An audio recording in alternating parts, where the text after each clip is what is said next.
নামাজ তো একটু জোরেই পড়তে হয়। কেমন তাড়াতাড়ি পড়তে হয়? 2 রাকাত নামাজে 4 জায়গায় ভুল। ভুল তো একটু হতেই পারে, তারাবির নামাজ বলে কথা, আর আপনি তো লুকমা দিয়েই দিলেন, এটা নিয়ে আবার এত কথা হবে কে? তাই বলে তার ওইভাবে নামাজ পড়া যায় না। চাচা আপনি বলেন কিভাবে নামাজ পড়াবো? প্রথমত ধীরে ধীরে সুস্পষ্টভাবে সূরা তেলাওয়াত করবে, তারপরে রুকু সিজদাগুলো এমনভাবে দেবে যাতে তাসবিহগুলো সুন্দরভাবে পড়া যায়। কি কারণে? ইমাম সাহেব যেভাবে নামাজ পড়াচ্ছে সেইভাবেই ঠিক আছে।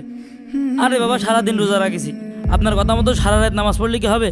এখন বাড়িতে আবার ঘুমাতে হবে, সেই রীতি আবার উঠতে হবে। হ্যাঁ ভাই তো ঠিকই বলেছে। আর আপনার যদি এতই ধীরে সুস্থে ঘন্টার পর ঘন্টা নামাজ পড়তে হয়, তাহলে যান আপনি বাড়ি গিয়ে একা একা নামাজ পড়ুন। তোমাদের যদি এত তাড়া থাকে তাহলে তোমাদের মসজিদে আসার দরকার কি? বাড়ি নামাজ পড়ে নিতে। তা তারাবির নামাজ আমরা জামাতের সাথে পড়বো না? হ্যাঁ, জামাতে নামাজ পড়বে ভালো কথা, তাই বলে ঝড়ের গতিতে যেভাবে নামাজ পড়ছে এটা কি নামাজ বলে? 5G গতিতে দাদু। দাদু নামাজ পড়াচ্ছে 5G গতিতে। ওই তুমি চুপ করো।